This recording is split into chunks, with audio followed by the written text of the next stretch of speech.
प्रत्येक मनुष्य के जीवन में सुख और दुख का चक्र चालू ही रहता है।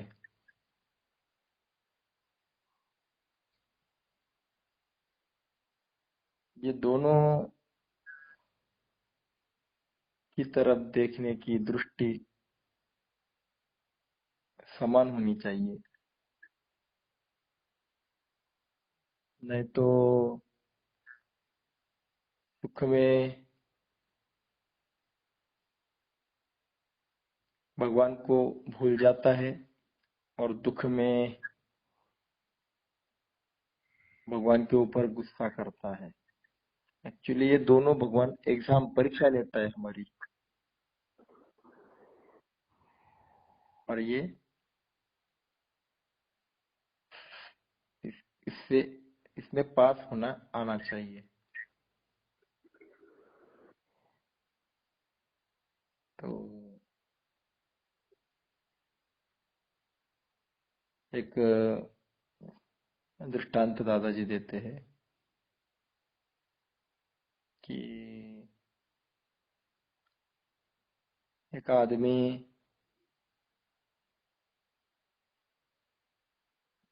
को अटैक आता है, हार्ट अटैक आता है, तो उसको अस्पताल में भर्ती किया जाता है। तो उसकी तबीयत थोड़ी नाजुक है पर स्थिर है। तो क्या होता है, ने लॉटरी निकाली हुई होती है। तो लॉटरी 50 लाख की निकाली है। वो उसी वक्त लॉटरी लग जाती है 50 लाख की।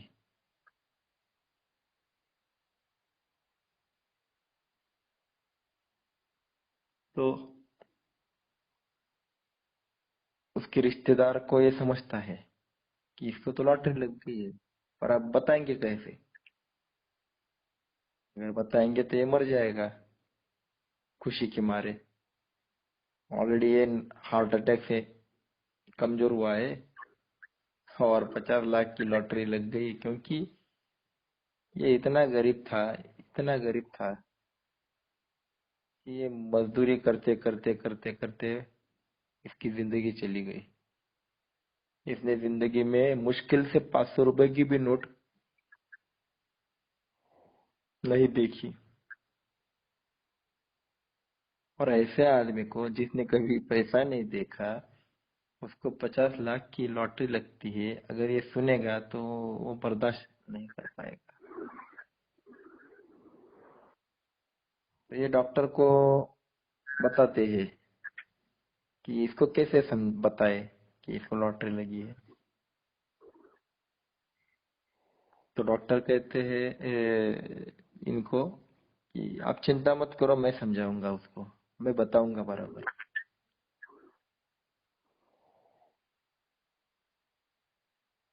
तो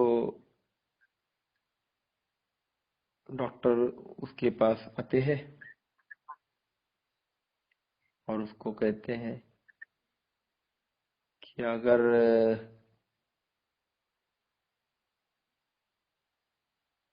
तुझे 1 लाख रुपए की लॉटरी लग गई तो तू क्या करेगा?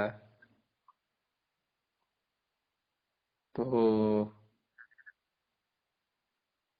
वो बोला, कुछ नहीं, घर के लिए इस्तेमाल करूंगा, थोड़ा बहुत कुछ बचा तो बैंक पे जमा करूंगा, बच्चे के लिए इस्तेमाल करूंगा, ऐसा कुछ करूंगा। अच्छा अच्छा, तो फिर तुझे समझ 10 लाख की लॉटरी लग गई तो तू क्या करेगा? तो बोला,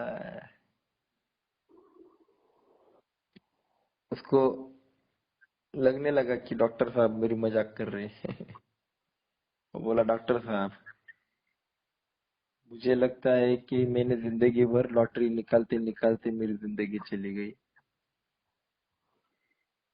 या आप 10 लाख की अब बात कर रहे हो?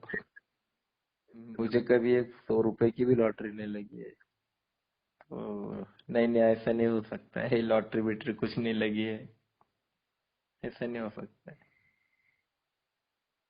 चल छोड़, बोले तेरे तेरे को अगर 25 लाख की लॉटरी लग गई तो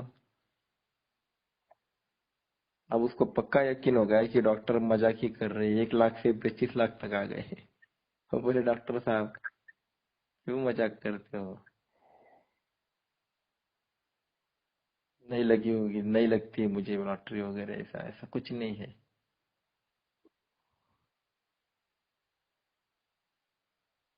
डॉक्टर धीरे धीरे ऊपर आ रहे थे, उसका मन तैयार कर रहे थे। आखिर में डॉक्टर साहब बोले अगर तुझे 50 लाख रुपए की लॉटरी लगी तो तू क्या करेगा, बोल मुझे। समझ ले तुझे 50 लाख रुपए की लॉटरी लग गई है, क्या करेगा?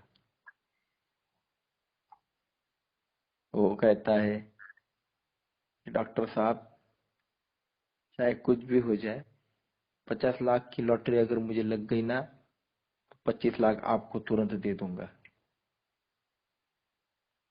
अब जैसा ही डॉक्टर साहब ये सुनते हैं, उनको ही हार्ट अटैक आ जाता है।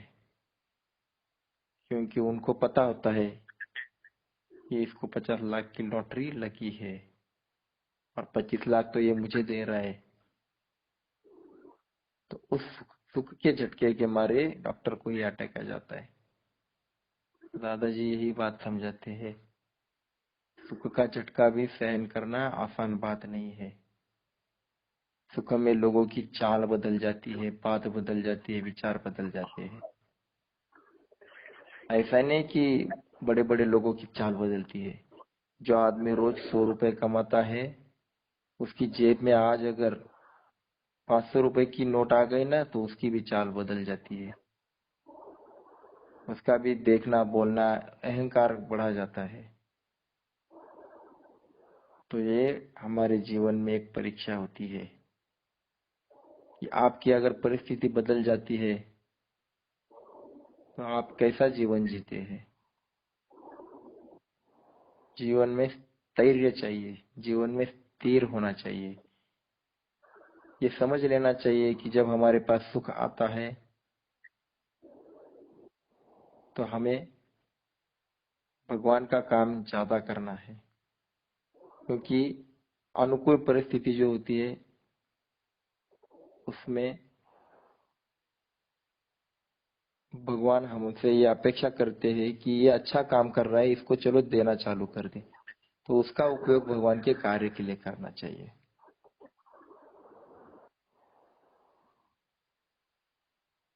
जब जब हमें सब कुछ मिलने लगता है, तब तब समझ लेना कि भगवान का हमारे ऊपर बहुत ध्यान है।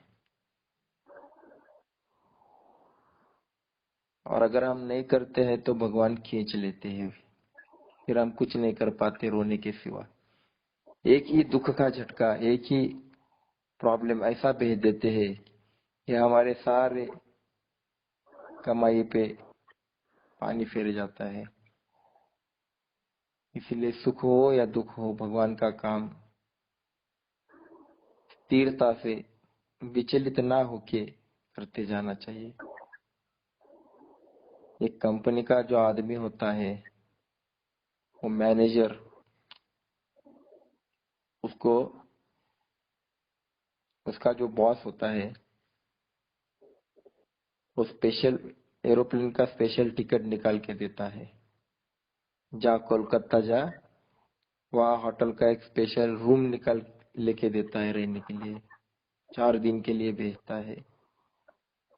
एरोप्लेन का स्पेशल टिकट, रूम का टिकट, रहने के लिए 5 स्टार होटल में, स्पेशल गाड़ी घूमने के लिए, ये सब कुछ उसको देता है। क्यों देता है? सब सारी सुविधा क्यों देता है? कि वहां जाकर अपने कंपनी का तू अच्छे से अच्छा काम करके आ जा, कंपनी को फायदा दे के आ जा। अब ये मैनेजर एरोप्लेन में जाकर वहां रहकर अगर रसगुल्ले खाता है और मजा करके अगर आता है, कंपनी का काम नहीं करता है, तो बताओ मुझे उसको इतनी सुविधा क्यों दी थी? अब नहीं किया तो बॉस क्या करेगा? उसे तो नौकरी से निकाल देगा। बॉस ये नहीं कहता है कि तू रसगुल्ले मत खा, पर अरे तेरे लिए अगर इतना मैं सुविधा प्राप्त करके दे रहा हूँ तो तेरा काम बनता है कि अपनी कंपनी को आगे ले जाओ। वैसे ही भगवान हमें एक एक अनुकूल चीजें देना चालू करता है, परिस्थिति अनुकूल होना चालू हो जाती है। समझ लेना कि भगवान का हमारे ऊपर लक्ष्य दृष्टि पड़ गई है, और हमें समझ लेना चाहिए कि अभी मुझे भगवान के काम में गति पकड़ना है। हम सब कुछ करते हैं, दोस्तों को समय देते हैं, बीवी को बच्चों को देते हैं, सबको देते हैं, मजा करते हैं, तो भगवान ये नहीं कहता कि तुम ये मत करो। भाई ये सब कुछ करो, इसको कौन मना कर रहा है? पर ये करते हो, ध्यान में ये भी रखना है कि भगवान को भी समय देना है। और जब तक भगवान को समय नहीं देते हो, तब तक जीवन में आए हुए सुख दुख, इसमें हम स्थिर नहीं रह पाएंगे।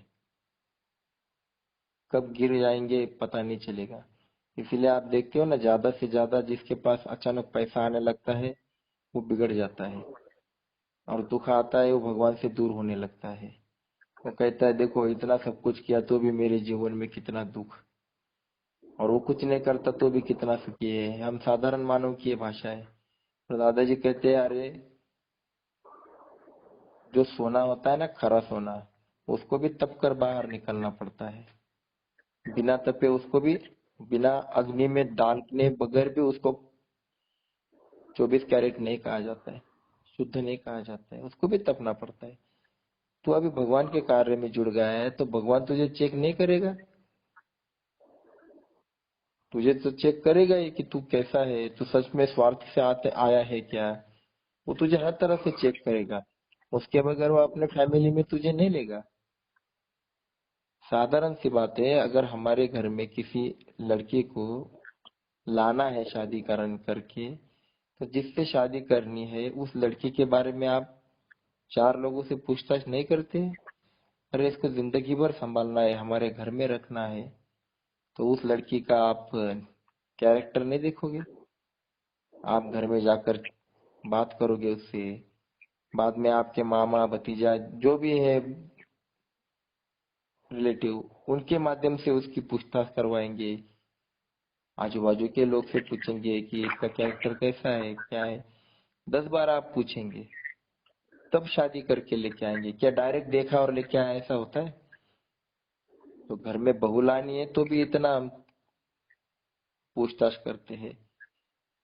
तो यहाँ तो भगवान की फैमिली में हमें जुड़ना है, तो भगवान हमें चेक नहीं करेगा क्या?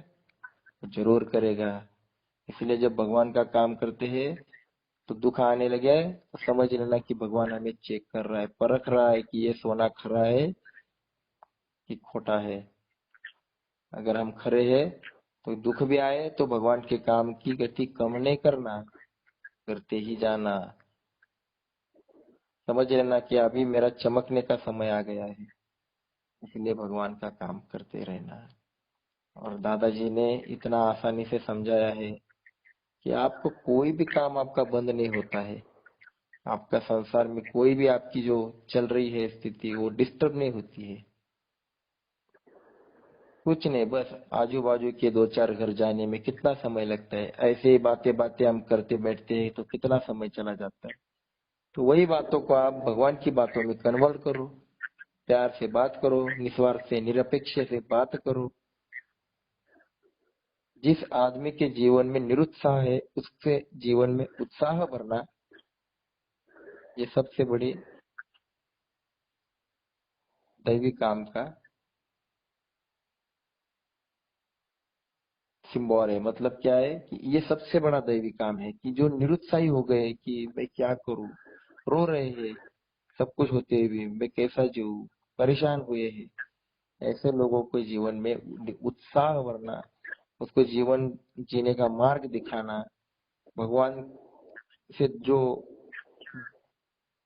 पिछड़े हैं उनको भगवान की तरफ ले आना, ये जब तक नहीं करते हैं तब तक सुख दुख के परिणाम हमारे ऊपर होते रहेंगे। देखो संत ऋषि महात्मा, इनके पास दुख नहीं था क्या? कितना दुख था, कितनी परिस्थिति भयानक थी। तुकाराम महाराज की बीवी तो इतना तकलीफ देती थी, बार बार झगड़ा करती थी, तो भी वो कितना स्थिर जीवन जीते हैं।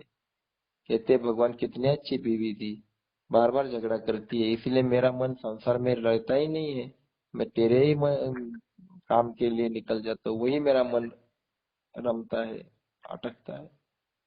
अच्छी बात है, बहुत अच्छी बीवी थी। देखो इतना दुख होते हुए भी गुस्सा नहीं करते।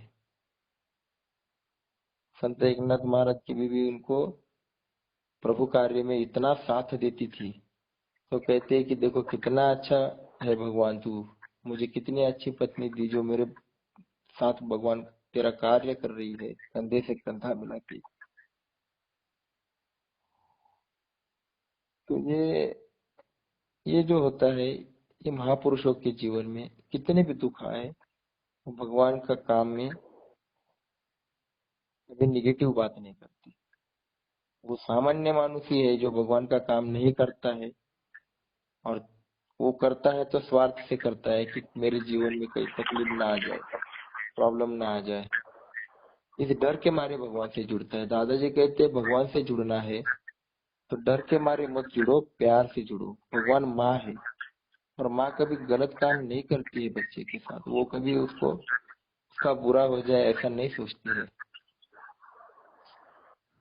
अगर दुख भी आता है तो हमारे जीवन के विकास के लिए भगवान भेजता है, ये आदमी पक्का हो जाए, ये इसका मटका कच्चा नहीं रह जाए, और हमारा मटका पक्का करने के लिए हमें दुख भेजती है। तो इसीलिए ध्यान में रखना, कभी भी जीवन में सुख आए या दुख आए, उसको एक ही नजर से देखो कि भगवान ने मुझे ये प्रसाद दिया है, और मुझे ये प्रसाद हंसते हुए ग्रहण करना है, और भगवान के कार्य में स्थिर रहना है। तो ये कला अगर जीना है तो एक ही काम करना पड़ेगा, भगवान से रिश्ता जोड़ना पड़ेगा। और भगवान से रिश्ता जोड़ने का दादाजी ने ये रास्ता दिखाया है कि सातत्य से त्रिकाल संध्या करो, और स्वाध्याय को एक घंटा आप एक जगह पे एक समय पे सातत्य से बैठो। हफ्ते में एक घंटा, हफ्ते में भगवान के लिए, भगवान की जगह लिए अपॉइंटमेंट विद गॉड, भगवान मुझे मिलने आ रहा है, उससे समय दिया है, ये समय फिक्स होना चाहिए। ऐसे समय पे भगवान की कृतज्ञता व्यक्त करने के लिए बैठ जाओ। वहां मांगना नहीं भगवान से कुछ भी, रोना नहीं, कुछ भी तकलीफ नहीं, कुछ नहीं, कुछ नहीं, भगवान मैं तुझे मिलने आया हूँ, बस मुझे तुमसे बात करनी है। तो ये स्वाध्याय करना है। तो ये स्वाध्याय हमारे जीवन में हमारी वृत्ति बदलनी है कि स्वाध्याय करना ही है, और त्रिकाल संध्या दूसरों तक ले जाना है। तो सुख आए दुख आए हमें स्थिर स्थिर जीवन जीना है, और भगवान से दूर नहीं जाना है। ओके, जय विष्णु।